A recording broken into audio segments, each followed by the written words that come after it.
Hey Good Life family, I appreciate you tuning in for today's 128 moment. And I want to talk about two things today, two challenges for us. And they kind of center around the same idea, and they're coming out of our Good Life journal. And when we're looking at the life and the story of David. Now, these two ideas are patience as well as sovereignty.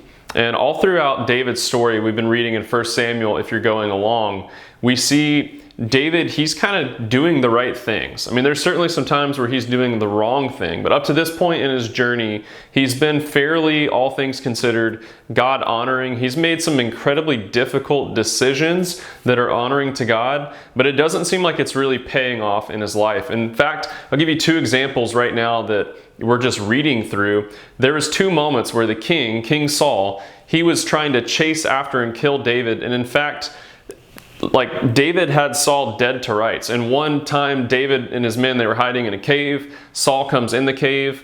Saul had no idea David and his men were there. And it says that David actually went and he cut off a corner of Saul's robe and showed it to him, saying, "Hey, I could have killed you right now, but I didn't because you're the Lord's anointed. You're the king." So Saul, he says, "All right, awesome, cool. I was wrong for coming after you," but then he changes again. He starts to come after and try to kill David once again. So we read another story where David, he sneaks into the encampment of Saul when all of his men are asleep and Saul's asleep. And it says that he takes his spear and David shows it to him, says, "Hey, I could have killed you right now. I could have taken you out, but I chose not to." And how was David repaid? Well, Saul in the moment, he asks forgiveness, he moves on, but then as soon as the story turns, Saul's right at him again, trying to kill him.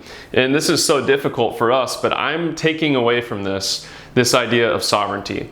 That David clearly understood the sovereignty of God in his life. That David did not need to be actively going after and hunting Saul and trying to take matters into his own hands. In fact, when people around him were encouraging David to do so, instead David was okay resting in the sovereignty of the Lord. And it just gets me thinking, what are the areas in our life where instead of turning to Jesus, instead of trusting in his sovereignty, instead we're taking matters into our own hands? I mean, I'm being real for sure. If Saul came into my cave, I would have killed that fool, 100%.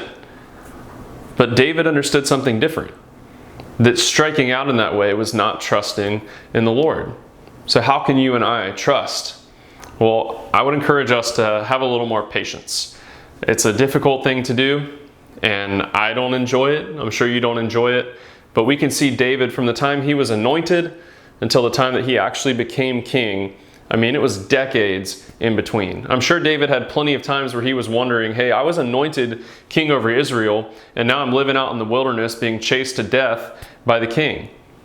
But he had patience. And I think that patience is directly connected to the sovereignty of God. So you and I in our life, we can make the right decisions, we can follow Jesus, but we also have to trust and be patient that ultimately he's in control, and what we see here with our physical eyes isn't always the true story that God is working out.